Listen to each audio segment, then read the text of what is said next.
জেলবন্দি থাকা পাকিস্তানের সাবেক প্রধানমন্ত্রী ইমরান খানের সঙ্গে দেখা করতে দেওয়ার দাবিতে ধর্মঘটে বসায় তার 3 বোনকে ধরে নিয়ে গেছে দেশটির পুলিশ।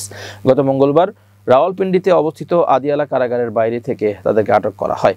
খবর দ্য এক্সপ্রেস ট্রিবিউনের প্রতিবেদন অনুযায়ী পুলিশ আলোচনা করার পরও ইমরান খানের বোন আলিমা ধর্মঘট শেষ করতে অস্বীকৃতি জানান, বরং ইমরান খানের সঙ্গে দেখা করার জন্য সময় নির্ধারণের দাবিতে জোর দেন তিনি ও তার অন্য 2 বোন। এরপর প্রথমে পুরুষ কর্মীদের সরিয়ে দেয় কর্তৃপক্ষ এবং মধ্যরাতে ইমরান খানের বোনদেরকে একটি পুলিশ ভ্যানে তুলে নিয়ে যায় নারী পুলিশ ইউনিট। এই পদক্ষেপের পর ইমরান খানের বোনদের নেতৃত্বে পাকিস্তান তেহরিকে ইনসাফ এর 10 ঘণ্টাব্যাপী অবস্থান কর্মসূচি শেষ হয় এবং পিটিআই এর বাকি নেতাকর্মীরা ছত্রভঙ্গ হয়ে যায়। সামাজিক যোগাযোগ মাধ্যম এক্সে দেওয়া এক বিবৃতিতে পিটিআই অভিযোগ করে ইমরান খানের 3 বোন শান্তিপূর্ণভাবে আদিয়ালা কারাগারের বাইরে বসে থাকার সময় পুলিশ তাদের জোর করে আটক করেছে। বিবৃতিতে আরও অভিযোগ করা হয়, খাইবার পাখতুনখোয়া প্রাদেশিক মন্ত্রী মিনা খান আফ্রিদি, MNA শহীদ খটক সহ দলীয় আরও অনেক নেতাকর্মী এমনকি নারী কর্মীরাও সহিংসতার শিকার হয়েছেন এবং তাদেরকে আটক করা হয়েছে।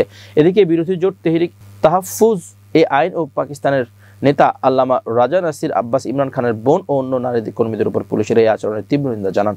আব্বাস বলেন, এটি মানবতা, বিশ্বাস ও নৈতিকতার সব নীতি লঙ্ঘন করেছে। নারীদের সঙ্গে এমন আচরণ মেনে নেওয়া যায় না এবং এটি রাষ্ট্রীয় ক্ষমতার গুরুতর অপব্যবহার। TTAP নেতা আরও অভিযোগ করেন, পাঞ্জাব পুলিশ প্রাদেশিক সরকারের নির্দেশে এ হামলা চালিয়েছে। ঘটনাটিকে একই সঙ্গে তিনি মানবতার মুখে চপেটাঘাত এবং বিপজ্জনক ও দমনমূলক মানসিকতার প্রতিফলন হিসেবে বর্ণনা করেন। পাঞ্জাব সরকার বা পুলিশের পক্ষ থেকে অভিযোগগুলোর বিষয়ে অবশ্য এখন পর্যন্ত কোনো প্রতিক্রিয়া আসেনি।